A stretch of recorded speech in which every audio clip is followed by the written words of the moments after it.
a land where a king once claimed to be God. Leave the God of Musa, or I will kill you! By Allah, you may take my breath, but I will never deny him.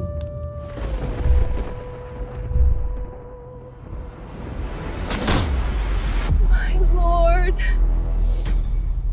A world where an entire people lived in prostration, not on their feet. These were the people who saw the sea open, who saw the waters rise like mountains on either side. Musa, look at us. Our backs are still scarred from the bricks we made for Pharaoh. Why did you bring us here just to die? I finally have my children out of chains. I won't lose them to a war we can't win. And then the words came out, clear enough to be remembered for generations.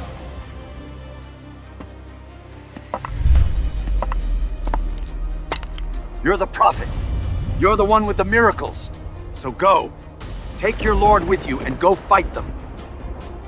This is the story of Bani Israel.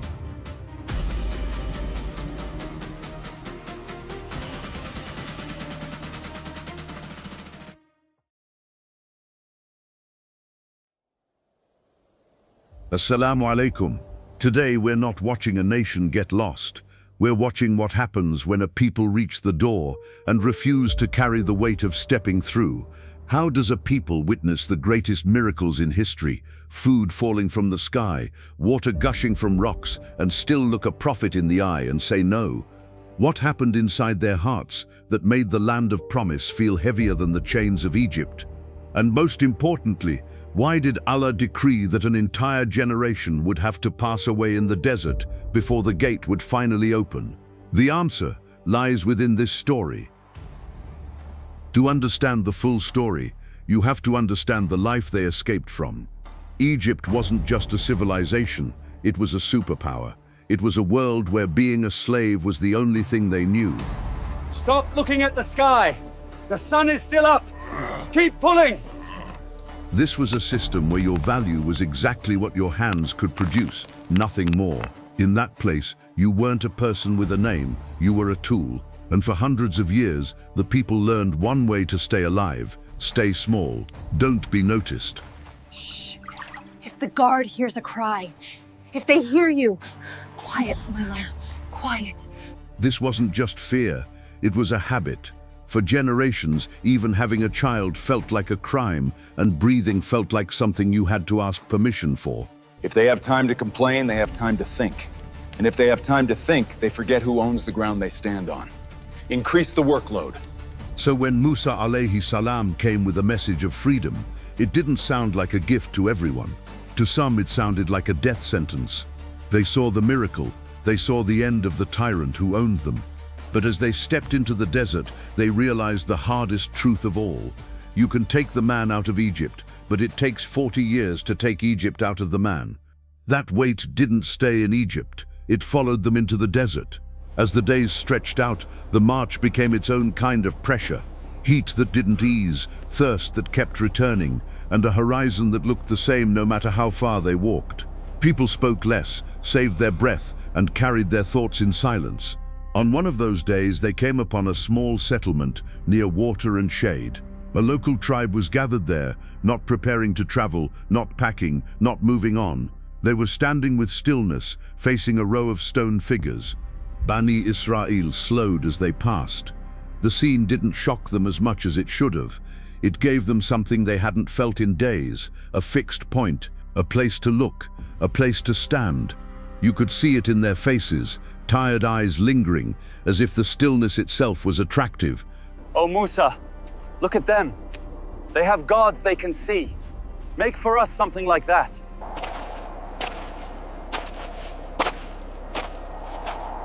You are a people acting ignorantly. Do you want me to seek for you a god other than Allah, when Allah is the one who favored you? That hunger for something they could see didn't just go away because Musa alayhi salam spoke to them. It just moved deeper into the crowd, waiting for the moment they felt alone again. And that moment came when they reached Mount Sinai. Musa alayhi salam gathered them all and told them he had to go up. He was going to receive the guidance they had been promised. the Torah, and he wouldn't be back for a while. He left his brother Harun in charge of the camp, but you could see it in their faces. To them, Musa wasn't just a leader. He was the only thing that made this desert feel like it had a destination. Musa, how long? How are we supposed to know what to do when the night gets dark and you're not here? Allah has promised me this time. Stay with my brother. Hold on to what you've been taught. The first few days were quiet, but then the silence started to feel heavy. And when a camp full of thousands of tired people starts waiting, the silence doesn't stay empty. It fills up with whispers. He said 40 days. It's been 40 days and we're still sitting here in the dirt like orphans. I want to know who's in charge. Harun talks, but he's just waiting too. We're out here in the middle of nowhere, and the man who brought us here is gone. Harun alayhi salam went from tent to tent, trying to keep them steady. He could see the patience slipping through his fingers like sand. But impatience has its own way of sounding like common sense. Why do you keep staring at the rocks? You want an answer that doesn't hide. You want something that stays with you, even when Musa doesn't. You want something your eyes can actually see. We have the word of Musa. He left us with his brother. And where is he? The mountains swallowed him. You are a nation, not a group of children waiting for a father to come home. You need something of your own. Give it to me. All of it. Let's make something that settles the heart. One by one, hands started opening. It wasn't because they all wanted to leave Allah. It was because the crowd had a momentum of its own, and when you're tired and afraid, following the crowd feels safer than standing alone. What are you doing? Stop this! This isn't the way! But nobody looked him in the eye. They just kept dropping their gold into the pile, moving as if they couldn't stop, even if they wanted to. This is how it happens. It's a few days of waiting, a few whispers by a fire, and then hands opening one by one. And the moment it made its first sound, the test truly began. At first, nobody called it worship. They stood around it the way people stand around a fire at night, because it gave them a place to look, because it gave them a focus, and because it made the empty desert feel a little less lonely. But slowly that circle tightened. What was a curiosity became a habit, and what was a habit became a law. We're just keeping the people together until Musa comes back. Look at the camp. Men are arguing. Children are crying. Everyone is on edge. If we don't gather around something, we'll tear each other apart. We've been walking in circles, staring at a mountain that says nothing to us. At least this is right here in front of our eyes. Then Samiri spoke, not like a madman, like a man who understands crowds. You were scattered. Every fire had its own talk. Every group had its own anger. Some of you were ready to turn on each other before Musa even returned. You wanted something that keeps you together. Something your eyes can return to when the night gets long. Here it is. Musa went to speak to his Lord. He went for the book. So what are you saying to us? I'm saying you've been left down here with the thirst and the children and the fear, while he's on the mountain. This is your God, and it is the God of Musa too. He went ahead to find it, and he forgot it was right here. Slowly, the language changes, from something to gather around to something to follow. That was the moment Harun alayhi salam stepped into the middle of the storm. He didn't come with a sword, he came with a desperate urgency. My people, you are being tested by this. Your Lord is the most merciful. Follow me. Hold on to the command we were given. Don't speak to us like we've become disbelievers. We're not breaking anything. We're not leaving Allah. We'll stay as we are until Musa comes back. Harun alayhi salam warned them, and they answered him with the most dangerous kind of refusal, one that sounds temporary, so it feels harmless.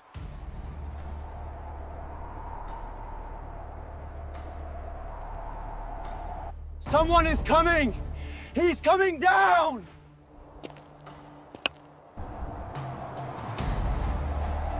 What is this you've done? When you saw them turning away, what stopped you from ending this? My brother, listen to me.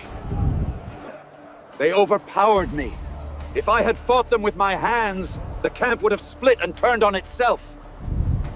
I feared you would return and say I shattered the people and blame me for the divide. And you, what drove you to this? The excuses didn't matter anymore, because now Musa alayhi salam was back, and the crowd that had found comfort in a piece of gold had to look the truth in the face again. But the damage was already done, because once a people bow together toward the wrong thing, they don't just stand back up without a price. The camp didn't need another warning, it needed a reset. Musa alayhi salam had returned to a people who had already gotten used to a wrong thing standing in the middle of them, and in moments like this, leaving the symbol in place only gives the heart time to justify it. So he went straight for the calf. In front of the crowd, the gold was pulled down, thrown into fire, broken, crushed, until it was no longer something you could gather around, admire, or fear. When the shape finally collapsed into nothing but burnt metal, a strange, heavy silence spread over the tents. Their answer was gone, and they were left staring at each other in the cold light of day. Then Musa alayhi salam turned to the people and spoke what had been commanded. The Quran preserves his message clearly. They had wronged themselves by taking the calf, and repentance would not be a private apology whispered into the desert. It would be purification. Ibn Kathir explains what that meant on the ground, that those who stayed firm would be ordered to carry out the punishment on those who had fallen into worship, so that the sin would not remain living inside the nation. Musa, what is this word you're saying? How do we wash a sin like this? Are you saying we have to against our own blood? Tell us what Allah wants from us, and we will do it. You chose the gold over your Lord, when Allah is the one who favored you. Now the hearts must be cleared, and there is no easy path back from where you've gone. And then the camp began to separate. Those who had bowed moved into one side, faces lowered. Those who had not bowed were gathered on the other side. Nobody felt righteous in that moment. They felt terrified. They felt ashamed. They felt like the desert had forced the truth out into open air. Father, is it really going to be us? Are we supposed to do this? Just ask Allah to accept this from us. We have no other way. Many Mufassirin mentioned that it was a day of absolute severity. It wasn't a battle, it was a tragedy. It was a painful, bloody cleansing that left the camp stunned and much smaller than it had been the day before. People were struck down by their own neighbors, their own cousins, as an act of absolute surrender to Allah's command. And then, after the price had been paid, the Quran closes the scene with the line that gives it its meaning. Allah accepted their repentance. They had survived the sea, they had survived the desert, but that night they learned that a nation can be wounded most deeply by its own hands. After the calf was burned and the camp was quiet again, nobody truly felt safe. The day was filled with silence, but at night the same cold thought kept returning to the tents like a thirst that wouldn't go away. They weren't arguing about idols anymore. They were arguing about what comes next and whether they were still part of a promise or just people waiting for a disaster. Do you really think it's over? Do you think Allah accepted us after what we did? If Allah didn't, then what are we walking toward? Just more sand? Just more graves? That's what keeps me awake. We keep moving like everything is fine, but look at the faces around you. Everyone is thinking the same thing. That kind of fear is a disease, it spreads. If the leaders looked unsure, the whole camp would collapse into panic again.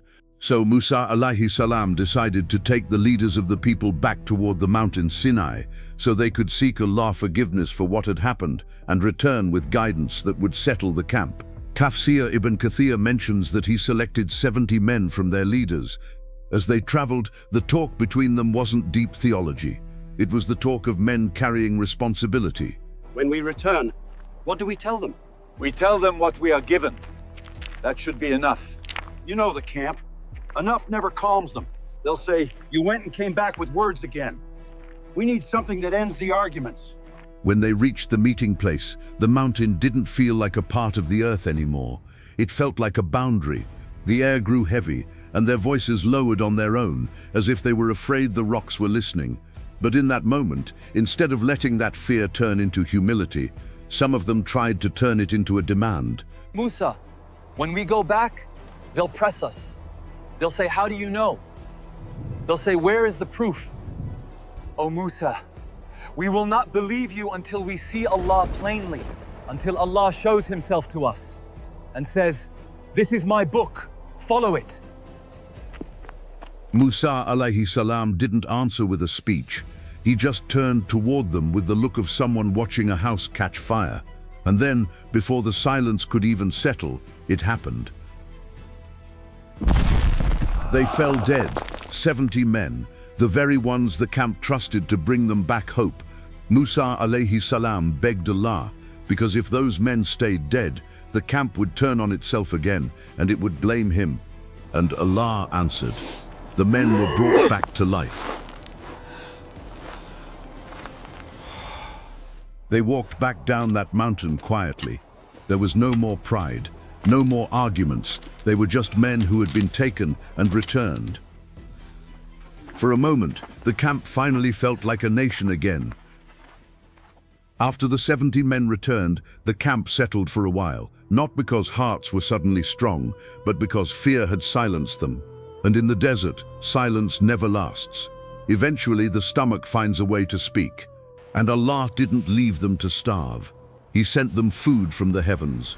Every morning they found something like dew on the ground, sweet, white and life-giving. And every evening birds arrived. It was a miracle that arrived without any work, without any markets, and without any price. But relief, when it becomes routine, often turns into something else. At first they ate, quietly grateful, because the memory of Egypt was still close, and the memory of punishment was still fresh. Then days passed, then weeks, and the human tongue returned to its old habit, remembering the past. Is it going to be the same again tomorrow? Eat what you have. Don't start. I'm not saying it's bad, I'm just saying a man gets tired. The same things every day. In Egypt, at least you could choose what you were miserable with. Soon, the whispers moved from tent to tent. Not we have no food, but we want different food. Not starvation. Preference, desire. Yes, we'll ask. Yes! Musa, we can't keep living like this. Ask your Lord to bring something out of the ground for us. Give us something we recognize. Give us the greens, the cucumbers, the onions. Just something else. Would you exchange what is better for what is lower? If you want that life, then go down to a town. You'll find what you asked for. He wasn't just talking about food. He was telling them that if they wanted the comforts of the world they left, they would have to accept the lowliness that came with it. But the pattern was already set. Every time Allah provided water from the stone or food from the sky, their bodies became calm for a moment, and then their tongues became bold again.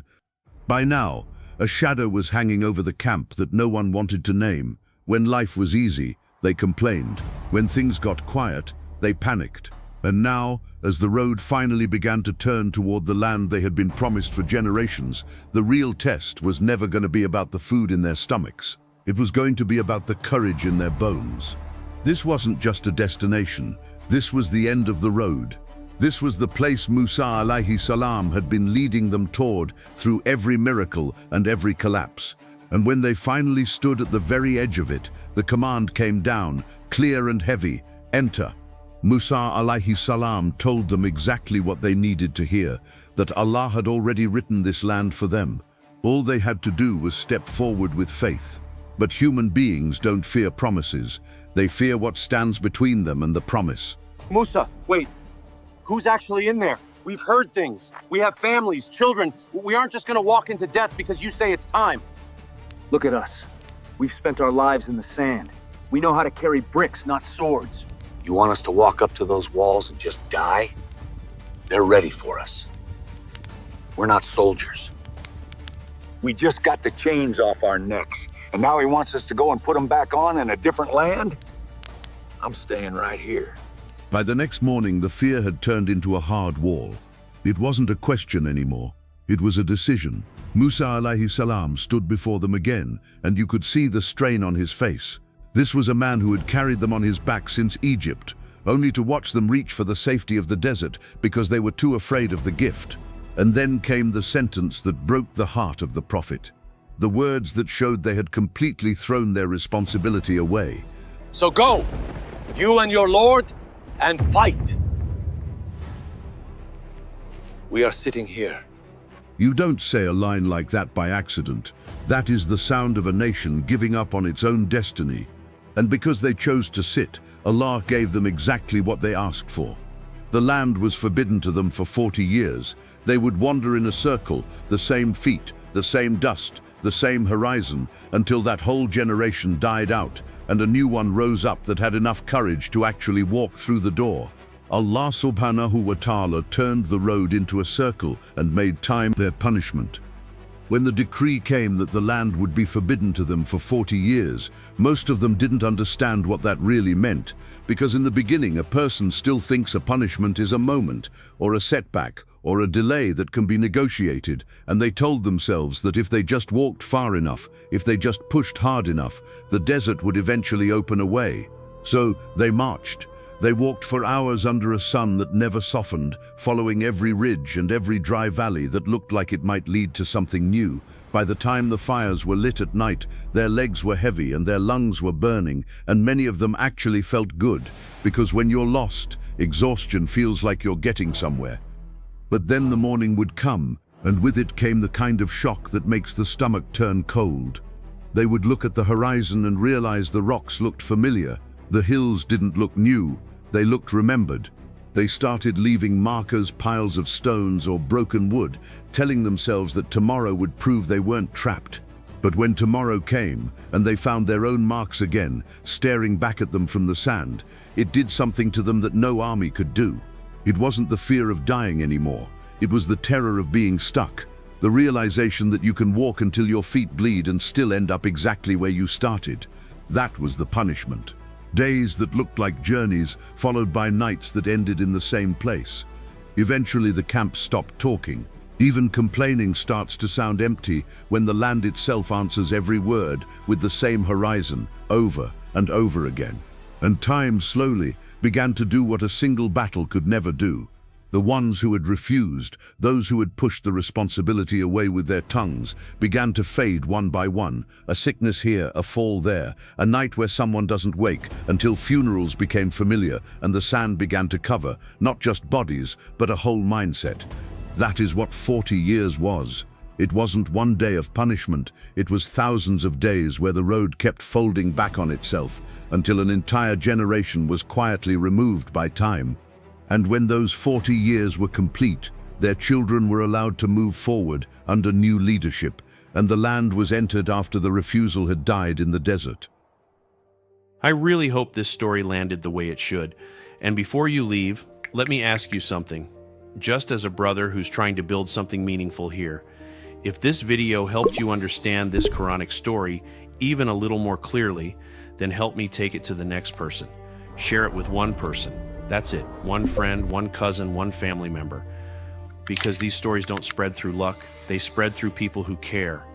And if you want to support this mission long term, then subscribe and leave a like so YouTube understands that this kind of content deserves to be shown.